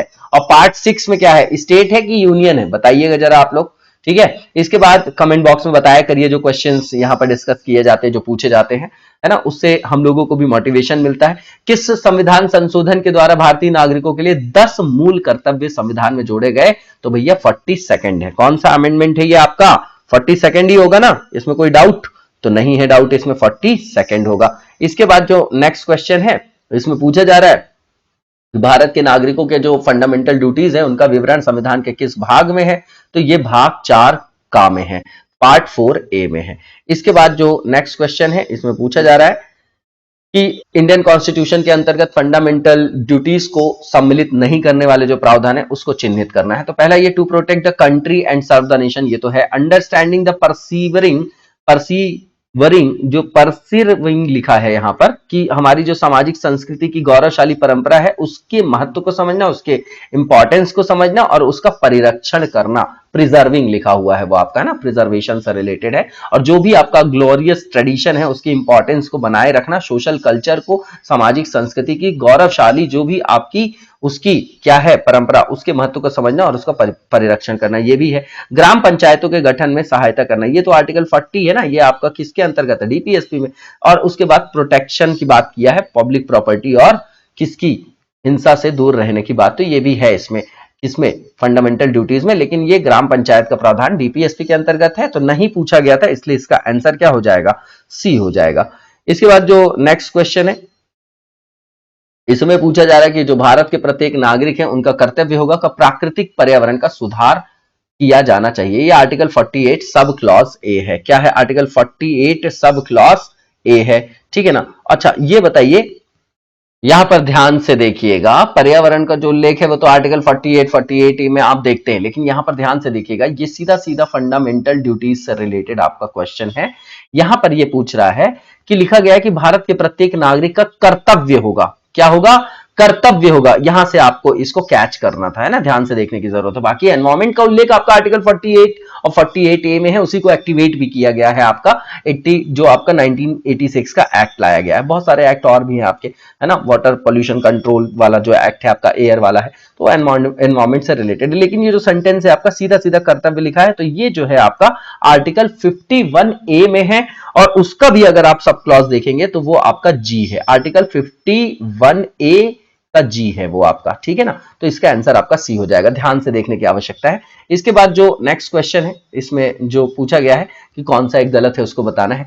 तो fundamental duty is part of the fundamental rights, तो ऐसा नहीं है, ये आपका नैतिक आयाम है, ठीक है ना, इसमें किसी तरीके की बाध्यता नहीं है। हालांकि कुछ जो है स्टैच्यूरी जो है प्रोविजंस किए गए हैं यहां पर, ठीक है ना। इसके बाद यही गलत है और यही आंसर भी हो जाएगा। दूसरा, ये fundamental duty is not a part of fundamental rights, ये सही है आपका, गलत बताना था इसलिए आंसर ये होगा। इसके बाद फंडामेंटल ड्यूटीज को लिस्टेड किया गया है पार्ट 4A में कॉन्स्टिट्यूशन में, और 51A जो है एक्सप्लेन करता है फंडामेंटल ड्यूटीज को एवरी इंडियन सिटीजन के लिए। तो बाकी सब सही है, ए गलत था, गलत बताना था, इसलिए आंसर आपका ए हो जाएगा। इसके बाद जो नेक्स्ट क्वेश्चन है इसमें पूछा जा रहा है कि कौन जो है एक फंडामेंटल ड्यूटी नहीं है। तो honouring the national anthem, defending national property, protecting places and monuments of national importance, ये तीनों है। उसके बाद protecting and improving the natural environment. अब देखिए, राष्ट्रगान का जो सम्मान करना है वो भी है ना, राष्ट्रीय संपत्ति का बचाव भी, लेकिन राष्ट्रीय महत्व के स्थानों स्मारकों की जो रक्षा की बात की गई है ये आपका कहां पर है, डीपीएसपी में इसकी बात की गई, तो ये नहीं है इसमें और नहीं पूछा गया था, इसलिए आंसर आपका सी हो जाएगा। बाकी सब हैं तीनों के तीनों। इसके बाद जो नेक्स्ट क्वेश्चन है इसमें पूछा जा रहा है कि कितने मौलिक कर्तव्य हैं संविधान में, भारतीय संविधान में कितने मौलिक कर्तव्य, एक तो बाद में ऐड किया गया है, तो अब टोटल कितने हैं, 10 से 11 हो गए हैं, है ना। इसके बाद जो 11वां कौन सा है कमेंट बॉक्स में बताइएगा, फंडामेंटल ड्यूटी। इसके बाद जो नेक्स्ट क्वेश्चन है इसमें एजर्शन और रीजनिंग की बात कर रहे हैं। तो पहला लिखा गया कि जो प्रेसिडेंट है हमारे वो head of the federal executive होते हैं, संघीय कार्यपालिका का जो प्रमुख है वो भारत का राष्ट्रपति होता है, तो बिल्कुल ठीक है। और दूसरा लिखा है राष्ट्रपति की शक्तियों की कोई सीमा नहीं, तो ऐसा नहीं है, वो तो काउंसिल ऑफ मिनिस्टर्स की एड और एडवाइस में ही काम करता है, क्योंकि नॉमिनल हेड है वो हमारे यहाँ का। जो आपका रियल हेड है वो रियल पावर्स हैं वो PM plus council of ministers में वेस्टेड है, क्योंकि उनको जनता डायरेक्ट चुनती है। तो ए सही है किंतु आर गलत है, इसका आंसर आपका सी हो जाएगा। इसके बाद जो नेक्स्ट क्वेश्चन है इसमें पूछा जा रहा है कथन और कारण के द्वारा कि भारत का जो राष्ट्रपति है वो इनडायरेक्ट जो इलेक्शन होता है उससे चुना जाता है। दूसरा ये कि जो इनका इलेक्टोरल सर्कल है, जो निर्वाचन मंडल है, उसमें संसद के दोनों सदनों और राज्यों की विधानसभाओं के निर्वाचित सदस्यों को मिलाकर उसको बनाया गया। निर्वाचित ही सदस्य होते, जबकि हटाने में संसद की अर्धन्यायिक प्रक्रिया के कारण वहां पर संसद के मनोनीत सदस्य भी आ जाते हैं, क्योंकि संसद की अर्धन्यायिक प्रक्रिया है, लेकिन उनको निर्वाचित करने में निर्वाचित सदस्यों को ही चुना जाता है ना। संसद के दोनों सदन होते हैं और राज्यों की विधानसभाएं। तो ए और आर आपका यहां पर क्या है, सही है, और स्पष्टीकरण भी सही है इसका, है ना। तो इसका आंसर आपका सी हो जाएगा। इसके बाद नेक्स्ट क्वेश्चन में पूछा जा रहा है कि भारतीय संविधान का जो 70th नंबर का अमेंडमेंट है ना, वो भारत के राष्ट्रपति के चुनाव में जिन 2 केंद्र शासित प्रदेशों को वहां से ऐड किया है वो कौन कौन से यूटीज हैं, तो भैया दिल्ली और पुडुचेरी है। बिल्कुल सिंपल है क्वेश्चन, आपका बी हो जाएगा इसका आंसर, है ना। आर्टिकल 239 ए आप लोग पढ़ते होंगे। इसके बाद जो नेक्स्ट क्वेश्चन है पूछा जाएगा कि भारत के राष्ट्रपति के निर्वाचन के लिए जो आपका इलेक्टोरल सर्कल बनाया जाता है ना, तो वो जो आपका निर्वाचन गण जो बनाया जाता है ना, निर्वाचन गणों की जो बात की जाती है उसमें कौन कौन सम्मिलित नहीं है। तो लोकसभा के निर्वाचित सदस्य हैं, राज्यसभा के निर्वाचित सदस्य हैं, राज्यों की विधानसभाओं के निर्वाचित सदस्य हैं, लेकिन विधान परिषदों के निर्वाचित सदस्य नहीं है, क्योंकि सभी स्टेट्स में जो है आपकी अपर जो हाउस है स्टेट का, लेजिस्लेचर का, विधान परिषद, वो सभी राज्यों में नहीं है। तो इसका आंसर आपका क्या हो जाएगा, डी हो जाएगा। इसके बाद जो नेक्स्ट क्वेश्चन है इसमें पूछा जा रहा है कि राष्ट्रपति के निर्वाचन के लिए जो निर्वाचन गण के सदस्य हैं उनको यहां पर हमको अरेंज करना है। तो संसद के दोनों सदनों के सभी सदस्य, यही गलत हो गया आपका पहला ही, इसको एलिमिनेट कर दीजिए तो वैसे भी आंसर आपको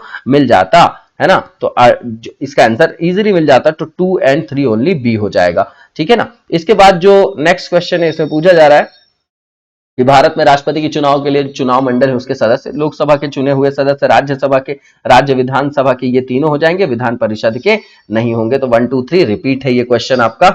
इसके बाद जो नेक्स्ट क्वेश्चन है इसमें पूछा जा रहा है कि भारत के राष्ट्रपति जो चुने जाते हैं वो केवल राज्यसभा के सदस्यों द्वारा गलत, केवल लोकसभा के सदस्यों द्वारा गलत, राज्यसभा, लोकसभा और राज्यों की विधानसभाओं के निर्वाचित सदस्य, यही आंसर होगा इसका जो डी में लिखा गया है ना। और हटाने के समय केवल संसद के सभी सदस्य आएंगे, वहां पर मनोनीत भी होंगे क्योंकि संसद की क्वासी जुडिशरी फंक्शन है वो। इसके बाद जो राष्ट्रपति के चुनाव प्रकरण के लिए सही नहीं है उसको यहां पर हमको आइडेंटिफाई करना है। तो जो पदस्थ राष्ट्रपति हैं उनके पदावधि से पूर्व उत्तराधिकारी का चुनाव अवश्य हो जाना चाहिए, है ना। तो ये जो पहला है वो आपका क्या है, बिल्कुल ठीक है। दूसरा, ये राष्ट्रपति जब अपना पद ग्रहण करेंगे तो उस तिथि से वो 5 वर्ष तक उस पद पर बने रहेंगे, ये भी ठीक है। राष्ट्रपति को उत्तराधिकार आने तक कार्यकाल की समाप्ति पर वो अपने पद पर बने रहेंगे ताकि कोई वैक्यूम क्रिएट ना हो, तो ये भी ठीक है। लास्ट वन जो है कि निर्वाचक मंडल जो है उसके अपूर्ण होने के आधार पर राष्ट्रपति का चुनाव स्थगित किया जा सकता है, तो ये गलत है आपका, ये प्रावधान नहीं है, नहीं पूछा था, इसलिए आंसर आपका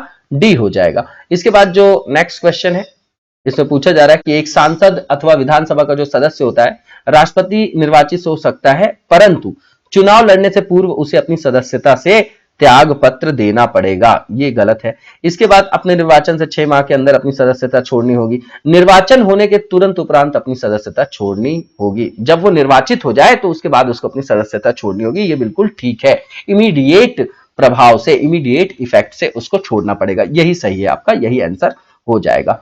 इसके बाद जो नेक्स्ट क्वेश्चन है इससे पूछा जा रहा है कि राष्ट्रपति पर जो इंपीचमेंट की बात की जाती है, महाभियोग, तो वो कौन से आर्टिकल में वर्णित है, तो ये बहुत फेमस है, आर्टिकल 61 है ये, है ना। लेकिन इसकी प्रक्रिया कौन से आर्टिकल में है ये बताइएगा, 57 में है क्या, बताइएगा जरा देख के। और इसके बाद जो नेक्स्ट क्वेश्चन है इसमें पूछा गया है कि जो भारत के प्रेसिडेंट है उनको कार्य अवधि के पूर्व भी पद से हटाया जा सकता है, रूलिंग पॉलिटिकल पार्टी नहीं, प्राइम मिनिस्टर नहीं, इंपीचमेंट बिल्कुल यही एक आयाम है और सिर्फ एक ही, संविधान के उल्लंघन के आधार पर, है ना, जो आधार है वो भी एक ही है।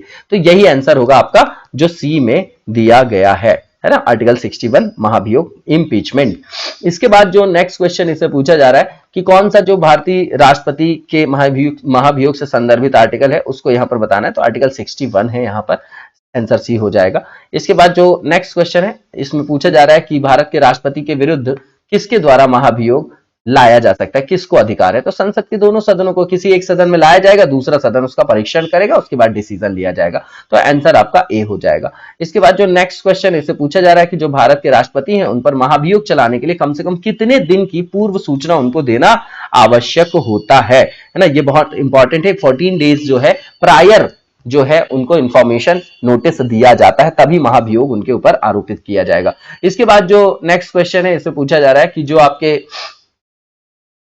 पदासीन राष्ट्रपति हैं उनकी पदावधि की समाप्ति से भिन्न किसी कारण से अगर उत्पन्न होने वाला वहां पर वैक्यूम है, एब्सेंस वहां पर होता है, रिक्ति होती, तो उसको भरने के लिए निर्वाचन अवश्य होना चाहिए, उसके लिए क्या प्रावधान है संविधान में, तो रिक्ति होने की तिथि से 6 माह के भीतर, यही प्रावधान है, यही आंसर होगा इसका, है ना, बिल्कुल कंटेक्चुअल पार्ट है। इसके बाद जो नेक्स्ट क्वेश्चन है इसमें पूछा जा रहा है कि यदि भारत के राष्ट्रपति का पद रिक्त हो जाए और कोई भी उपराष्ट्रपति वहां पर ना हो तो कार्यवाहक राष्ट्रपति कौन होगा, तो एम हिदायतुल्लाह का नाम आप लोगों ने सुना होगा, वहां पर chief justice of supreme court आएगा, है ना, मतलब सर्वोच्च न्यायालय के मुख्य न्यायाधीश को वो पद दिया जाएगा, उस समय राष्ट्रपति बनाया जाएगा। इसके बाद जो नेक्स्ट क्वेश्चन इसे पूछा जा रहा है कि संविधान का ऐसा कौन सा आर्टिकल है जिसके अंतर्गत संघ की कार्यपालिका शक्ति राष्ट्रपति में निहित होती है? तो आर्टिकल 53 है, संघ की समस्त कार्यपालिका शक्ति राष्ट्रपति में निहित होती है, जो अपने अधीनस्थों के माध्यम से या स्वयं भी उसका उपयोग कर सकता है। इसके बाद जो नेक्स्ट क्वेश्चन इसे पूछा गया कि समस्त कार्यपालिका शक्तियां कहां निहित है? तो भैया निहित है किसमें? तो ये जो है आपका राष्ट्रपति में निहित है। किसमें? राष्ट्रपति में निहित है। ठीक है, इसका आंसर आपका सी हो जाएगा, आर्टिकल 53 है। इसके बाद जो नेक्स्ट क्वेश्चन इसे पूछा जा रहा है कि नीचे रीजनिंग और एजर्शन दिया गया, उसके बारे में बताना है हमको। तो संघ की कार्यपालिका शक्ति भारत के राष्ट्रपति में निहित है और कार्यपालिका शक्तियां सरकार का व्यवसाय चलाने से संदर्भित है। ठीक है ना, तो दोनों सही है और एक्सप्लेनेशन भी सही है, वेरी सिंपल जो है आपका। बताइए यहां पर एक्सप्लेनेशन सही है क्या?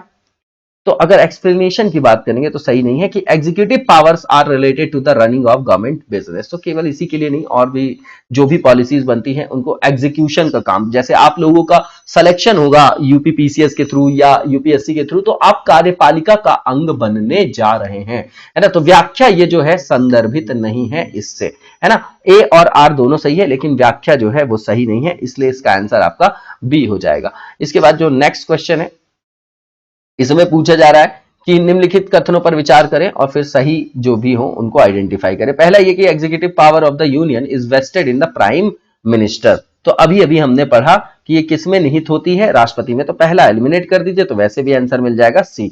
दूसरा ये कि पीएम की जो अपॉइंटमेंट होती है वो किसके द्वारा की जाती है? राष्ट्रपति के द्वारा। बिल्कुल सही बात है ना। लोकसभा में बहुमत दल के नेता को वो बनाता है। इसके बाद प्रधानमंत्री जो है मंत्रिपरिषद के प्रधान होते हैं, ये भी ठीक है। और इसके बाद ये लिखा गया है कि ये नेसेसरी नहीं है कि प्राइम मिनिस्टर जब प्रधानमंत्री बनते हैं तो उस समय उनका ये निश्चित नहीं है कि वो संसद के किसी सदन के सदस्य हो, इसीलिए आगामी 6 माह में उनको अपनी किसी हाउस से मेंबरशिप को वहां पर प्रूव करना होता है, सदस्यता लेनी होती है। तो इसका आंसर आपका 2, 3, 4 पहले ही रिकॉग्नाइज कर लिया है, आइडेंटिफाई कर लिया है, हम लोगों ने पहचान कर ली है।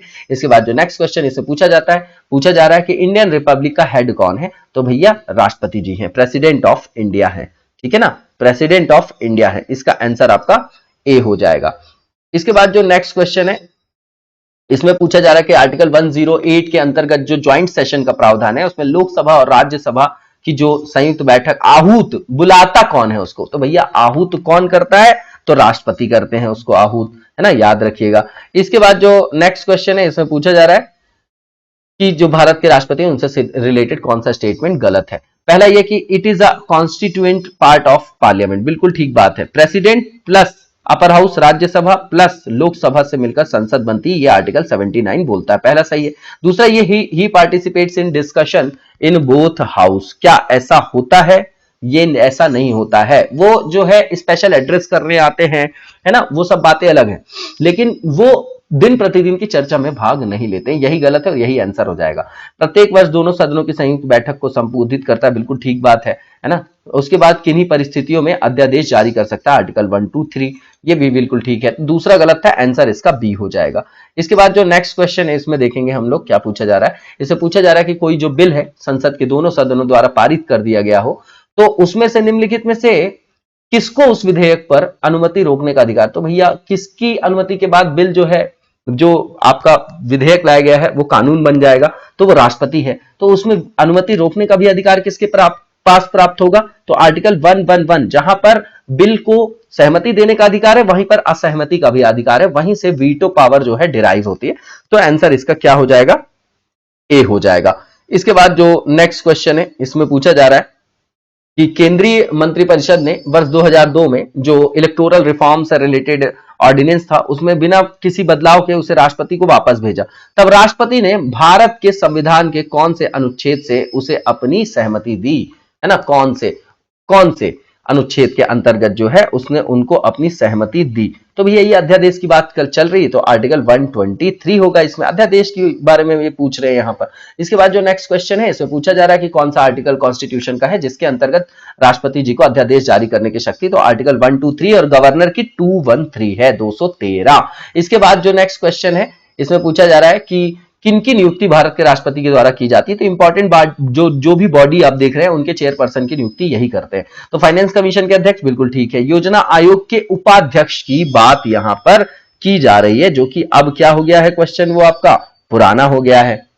तो योजना आयोग जो है वो सिर्फ कैबिनेट के एक आदेश के द्वारा लाई गई थी, तो वहां पर राष्ट्रपति जी का कोई रोल नहीं है। तो दूसरे को आप एलिमिनेट कर दीजिए और 1 आपका होगा तीसरा, संघ राज्य क्षेत्र का मुख्यमंत्री। तो ये भी जो है आपका देखिए, संघ राज्य क्षेत्र के मुख्यमंत्री की नियुक्ति जो है राष्ट्रपति के द्वारा ही की जाती है, इसमें कंफ्यूज होने की जरूरत नहीं है। आंसर 1 और 3 ओनली सी हो जाएगा, क्योंकि उसका नाम ही देखिए, केंद्र शासित प्रदेश है ना, वो स्पेसिफिक फीचर है, तो वहां केंद्र का शासन राष्ट्रपति के माध्यम से किया जाता है। इसके बाद राष्ट्रपति जो है किसकी नियुक्ति करता है? तो अटॉर्नी जनरल ऑफ इंडिया की भी करता है, कैग की भी करता है और गवर्नर ऑफ स्टेट की भी करता है। तो ऑल ऑफ द अबव हो जाएगा, इसका आंसर डी हो जाएगा, वेरी सिंपल। इसके बाद जो नेक्स्ट क्वेश्चन है उसमें पूछा जा रहा है कि कौन जो है, मतलब किसकी नियुक्ति प्रेसिडेंट नहीं करते हैं? तो वाइस प्रेसिडेंट की नियुक्ति नहीं करते हैं, इनका चुनाव होता है। प्राइम मिनिस्टर की करते हैं, गवर्नर की करते हैं, चीफ इलेक्शन कमिश्नर की भी करते हैं। उपराष्ट्रपति का चुनाव होता है, इसलिए जो है आपका आंसर आपका ए हो जाएगा, नहीं पूछा गया था इसलिए। इसके बाद जो नेक्स्ट क्वेश्चन है इसे पूछा जा रहा है कि संविधान जो असाधारण परिस्थितियों में राष्ट्रपति को राज्यपाल के कृत्यों के निर्वहन हेतु उपबंध कर सकता है। असाधारण परिस्थितियों की बात कर रहे हैं, तो ये जो वर्णन किया गया है वो आर्टिकल 160 में किया गया है, ठीक है ना, 160 में। इसके बाद जो नेक्स्ट क्वेश्चन है इसे पूछा जा रहा है कि भारतीय संविधान का कौन सा आर्टिकल है जो राष्ट्रपति को उच्चतम न्यायालय से परामर्श करने की शक्ति? तो ये आर्टिकल 143 है, जो कि सी में दिया गया है, ठीक है ना, इंपॉर्टेंट आर्टिकल है आपका। इसके बाद जो नेक्स्ट क्वेश्चन है इसमें पूछा जा रहा है कि भारत के राष्ट्रपति की शक्तियों के बारे में कौन सा एक सही नहीं है? तो पहला ये कि जो राष्ट्रपति है उनको सर्वोच्च न्यायालय के परामर्श को स्वीकार करना चाहिए, ऐसी कोई बाध्यता नहीं है, ठीक है ना, बाध्यता नहीं है ऐसी, चाहे तो स्वीकार कर सकते हैं और वरना उसको नहीं भी कर सकते। तो यही गलत है आपका और यही आंसर हो जाएगा। इमरजेंसी पावर उनकी पावर है, राष्ट्रपति शासन को आगे बढ़ाने की शक्ति भी है ना, राष्ट्रपति शासन से रिलेटेड है, और राष्ट्रपति जो है सर्वोच्च न्यायालय के परामर्श को स्वीकार और अस्वीकार कर सकता है, जो मैंने आपको बताया। तीनों सही, गलत पूछा था इसलिए ए हो जाएगा, है ना। और जो नेक्स्ट क्वेश्चन है उसमें पूछा जा रहा है कि राष्ट्रपति की क्षमा जो पार्डन पावर है वो किसके अंतर्गत है? तो आर्टिकल 72 है, और उसके अंतर्गत क्या है? लेजिस्लेटिव पावर है, लेजिस्लेटिव पावर है कि जुडिशियल पावर है कि एग्जीक्यूटिव पावर है वो आपकी? तो एक तरीके से वो आपकी न्यायिक शक्ति है, ठीक है ना, न्याय ही प्रदान करना है, तो आंसर आपका बी हो जाएगा, है ना। लेजिस्लेटिव जो लेजिस्लेचर तो हो नहीं सकता वो आपका, है ना, लेजिस्लेटिव जो है आपकी विधायी शक्ति वो हो नहीं सकता, एग्जीक्यूटिव भी नहीं हो सकता। इसके बाद जो नेक्स्ट क्वेश्चन है इसे पूछा जा रहा है कि किस प्रकार के प्राधिकार भारत के राष्ट्रपति को प्राप्त है? Real and popular, formal and legal, और पॉलिटिकल एंड नॉमिनल, और कॉन्स्टिट्यूशनल एंड नॉमिनल, है ना। तो यहां पर क्या आना चाहिए बताइए जरा? तो यहां पर फॉर्मल और लीगल और जो आपका कॉन्स्टिट्यूशनल और नॉमिनल आना चाहिए, है ना, ये नहीं होगा और ये नहीं होगा। तो 1 और 3 वैसे भी आप कर देते एलिमिनेट, तो आपको आंसर मिल जाता है इसका डी, 2 और 4 ओनली। बिल्कुल कॉन्सेप्चुअल और सिंपल क्वेश्चन है, पॉलिटी को एक बार आपने समझ ली तो मतलब गलती होने की गुंजाइश बहुत कम होती है। इसके बाद जो नेक्स्ट वन है कि कॉन्स्टिट्यूशनल जो आपका विशेषाधिकार है राष्ट्रपति का नहीं है, कौन सा ऐसा संवैधानिक विशेषाधिकार है जो राष्ट्रपति को प्राप्त नहीं है? तो पहला, साधारण बिल को पुनर्विचार हेतु लौटाना, तो लौटा सकता है भाई।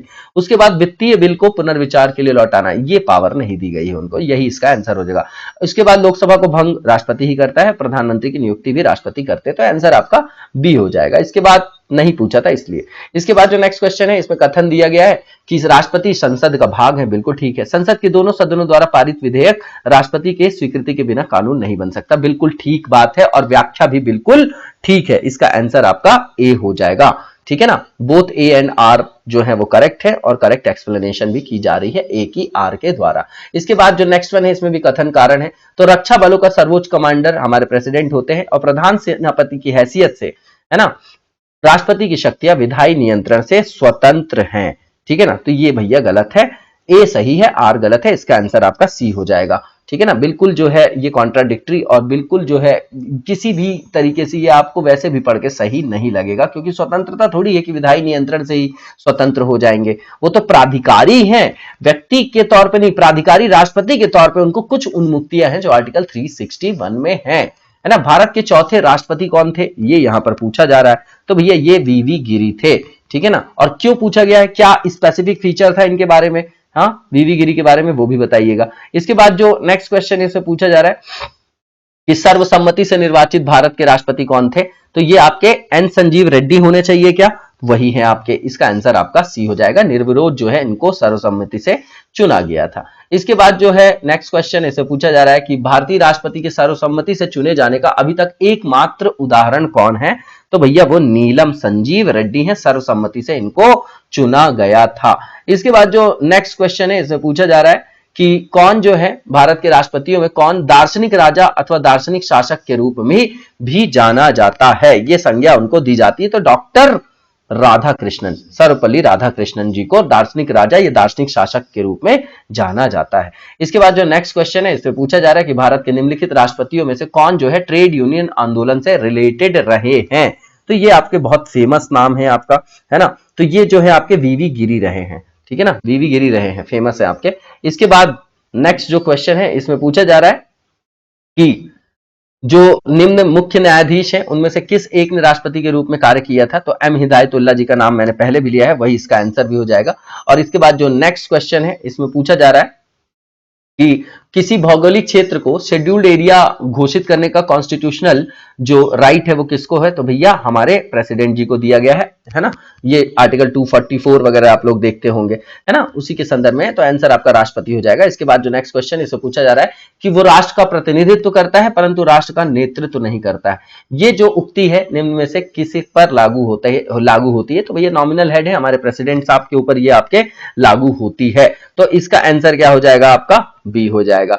इसके बाद जो नेक्स्ट क्वेश्चन है इसमें पूछा जा रहा है कि भारत के पूर्व राष्ट्रपतियों में निम्नलिखित में से कौन बिहार के राज्यपाल भी रह चुके हैं, तो ये आपके डॉक्टर जाकिर हुसैन है, इसका आंसर आपका सी हो जाएगा, है ना, बिहार के राज्यपाल भी रह चुके हैं, फिर भारत के राष्ट्रपति बनते हैं जाकिर हुसैन जी।